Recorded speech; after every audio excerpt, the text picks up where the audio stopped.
I was 33 the night my own mother decided I wasn't worth the drive. Black ice on Route 15. That's all it took. 1 second I was humming along to the radio. Headlights cutting through the sleet on my way home for Thanksgiving. The next second my Camry hit the guardrail at 52 miles an hour and folded around me like a crushed can. 4 broken ribs. A lacerated spleen. 6 hours on a surgeon's table while I floated somewhere between alive and not. When I woke up, the recovery room was empty. No flowers, no coat thrown over the chair, just fluorescent light, a heart monitor counting out my pulse, and a whiteboard where someone had written 4 words in dry erase marker, family notified, declined to come. The nurse told me later, gently, the way you tell someone their dog didn't make it. She'd called my mother at 6 in the morning, and my mother's answer is a sentence I will carry in my chest longer than any scar. But here's what none of them knew. Not my mother, not my father, not my sister, who was too busy basting a turkey to pick up the phone. There was a man in a black wool jacket who walked into that hospital, paid my entire bill in cash, and left a cedar box at the nurse's station with one instruction. Don't open it until you get home. Let me back up. My name is Judy. I'm a pediatric ICU nurse at a children's hospital in Harrisburg. I hold other people's children when they code. I talk parents through the worst nights of their lives while their toddler is on a ventilator. And every monitor in the room is screaming. I've done that for 9 years. I am very, very good at staying calm. I am also very good at being the one who stays behind. Thanksgiving, Christmas, New Year's, I volunteered for every holiday shift because somebody had to, and my family never complained. They never complained because they preferred it. You have to understand the math of my family. There were 2 daughters. My sister Megan was the one who showed up with fresh flowers, a casserole, and exactly the right shade of lipstick. I was the one who showed up with dark circles, scrub top lint in my hair, and a phone that buzzed during grace. My mother, Carol, once introduced me to a neighbor as our other one. She works with sick kids. Bless her heart. If you've ever spent time in small-town Pennsylvania, you know that bless her heart is not a blessing. Carol had a 24-seat dining table she'd bought on credit the year Megan got engaged. Megan sat at the head, beside our mother. For 2 Thanksgivings running, I'd been seated at the far end with the cousins' kids. I baked a pie from scratch one year. Carol set it on the counter behind the store-bought one and never said a word. Somewhere in my 20s, I stopped expecting the front row seat. I stopped waiting for the birthday call that came before noon. I didn't resent it, exactly. I just recalibrated. I'm a PICU nurse. Recalibrating is what I do. You read the vitals, you accept the data, you adjust the plan, and the data said, clearly, every year, you are not the priority. So I built a life that didn't need their approval. I worked the doubles. I covered the holidays. And I told myself that was enough. But I had no idea how bad it was about to get. I woke up 20 hours after the crash with a drainage tube in my side and an IV in each arm. I turned my head toward the chair beside the bed. Empty. I checked my phone. No missed calls.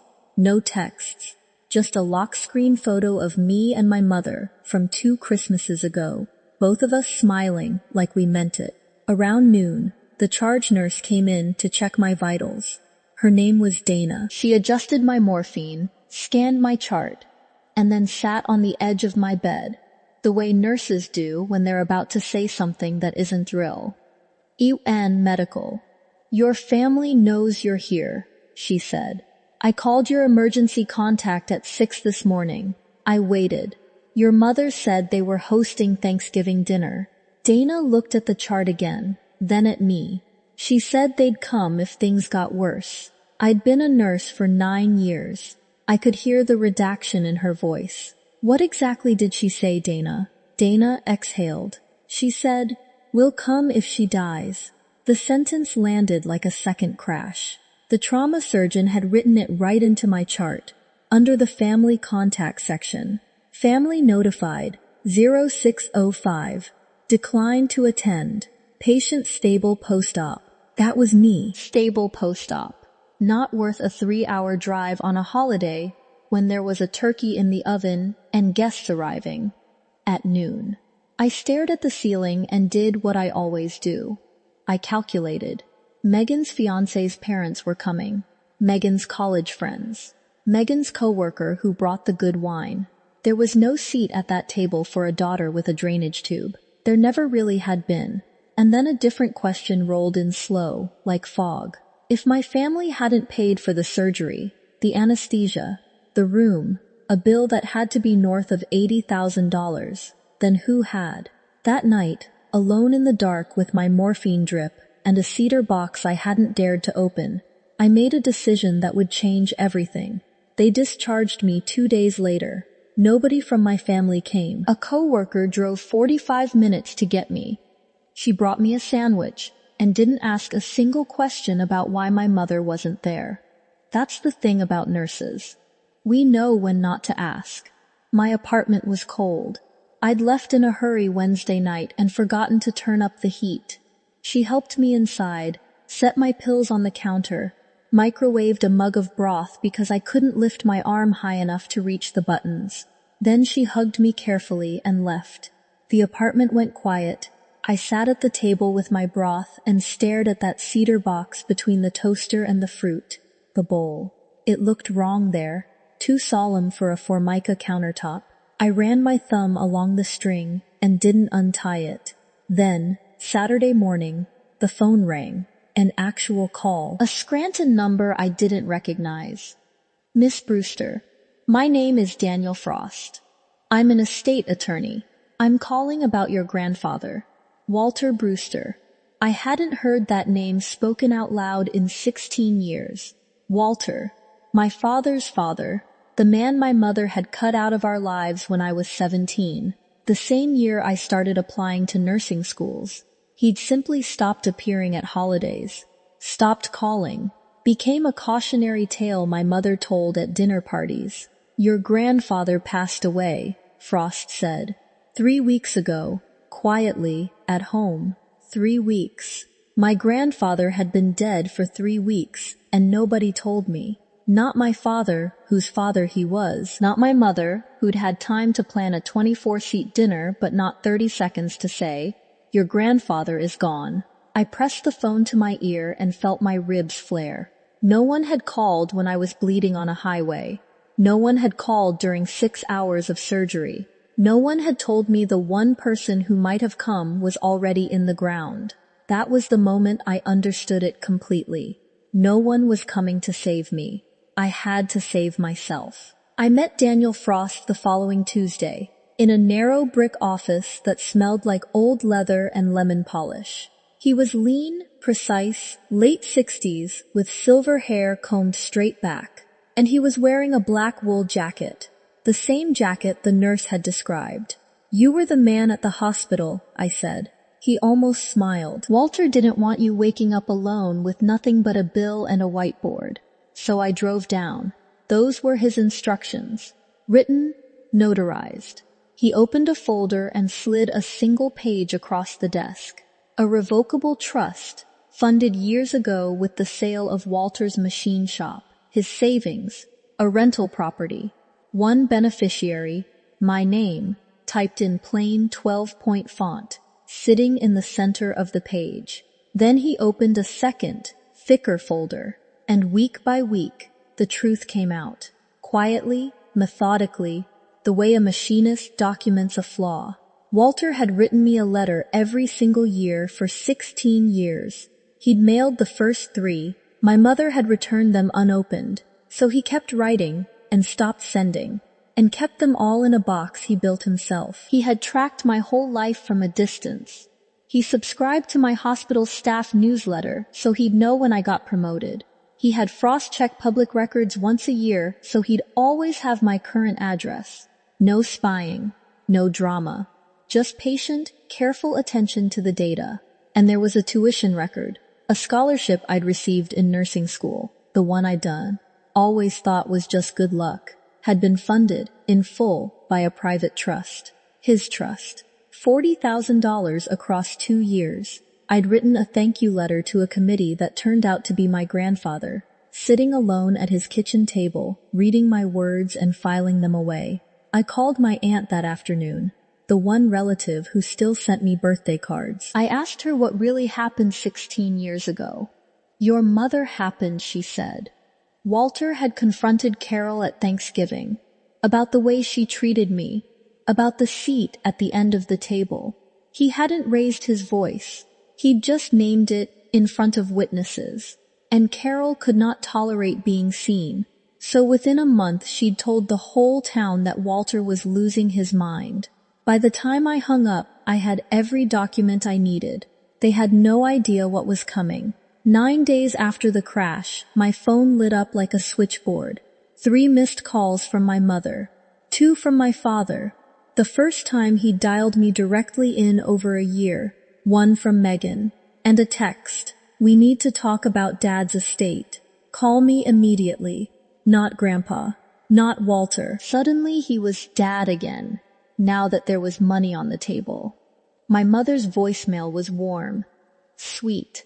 A voice I hadn't heard since I was 12. Sweetheart, we've been so worried. We just couldn't reschedule Megan's dinner. Come home. We're family. She invited me to a reconciliation dinner that Saturday. Her house. Extended family. An audience. I went, but not the way she thought. I spent the week the way I prepare for a code blue. Systematically, without emotion, checking every line. Frost couriered me copies of everything. The trust, naming me sole beneficiary. The tuition records. A spreadsheet Walter had kept for 16 years, logging 47 letters and gifts my mother had returned in her own handwriting. And a copy of my medical chart from the night of the crash. I made 3 copies and put 1 in my bag. At her house, the good china was out. The linen, the autumn centerpiece, 12 place settings. My mother hugged me carefully. Even she knew better than to squeeze broken ribs. And seated me between Megan and my aunt, flanked by loyalty. We sat down, grace was said. And then, over soup, my mother reached across the table and took my hand. Judy, your father and I have been talking about Grandpa Walter's estate. She scanned the table to make sure everyone was listening. Walter was a family man. The right thing to do is share what he left. He wouldn't have wanted one person to inherit everything. It's what he would have wanted. I let her finish. Then I reached into my bag. I set the stack of 16 letters on the table beside my bowl. These are letters Grandpa wrote me. 1 every year for 16 years. He mailed the first 3. I looked at my aunt, at the cousins, at Megan's fiancé, the witnesses. Mom, you returned them. I placed the tuition records down. He paid for 2 years of my nursing school. I didn't know until last week. I placed the returned mail log down.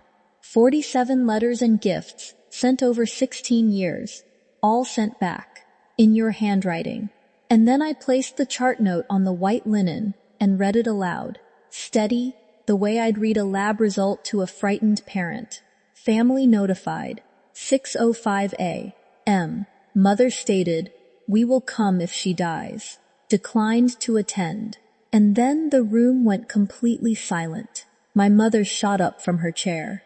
You're twisting everything. Walter was unstable. I protected my children. From what? My aunt asked quietly. The mask slipped, and what was underneath wasn't grief. It was rage. 16 years of a carefully maintained story crumbling in front of the people she'd built it for. I didn't raise my voice. I nodded at Frost. He opened his briefcase. The trust is irrevocable. Judith is the sole beneficiary.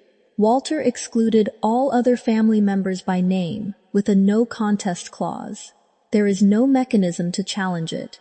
I stood up, not fast, not angry. The way you stand when a shift is over and you've done everything you can. I looked at my mother across the table. She'd spent 16 years building. You said you'd come if I died. I lived. We're done. 6 weeks later, I sat in Frost's office and signed the papers establishing the Walter Brewster Fund, annual scholarships for first-generation nursing students, with a preference for the ones who, in the language we wrote together, demonstrate resilience in the absence of family support. Kids like me, 20 years ago, who thought a mysterious grant was just luck and never imagined it was love in disguise. The first scholarship went to a young woman from Allentown who'd meters of luck breed Shalajules, Selvin been in foster care since she was 12. She didn't know who funded it. She wrote a thank you letter to the committee, and I read it and thought about my grandfather, alone at his kitchen table, reading mine. My mother called once. I didn't pick up. My father never called at all. I keep the cedar box on my nightstand now. Some mornings I open it and read just one letter, the way your mouths revisit a conversation with someone you love. The last one ended with a single line in his blocky capitals. You were never alone, kiddo. I used to think family meant the people who share your last name and your dinner table. I was wrong. Family is the person standing in the last row of your graduation, in a black wool jacket, saying nothing, making sure you'll never fall without someone there to catch you. I didn't get an apology. I got something better. I got the truth.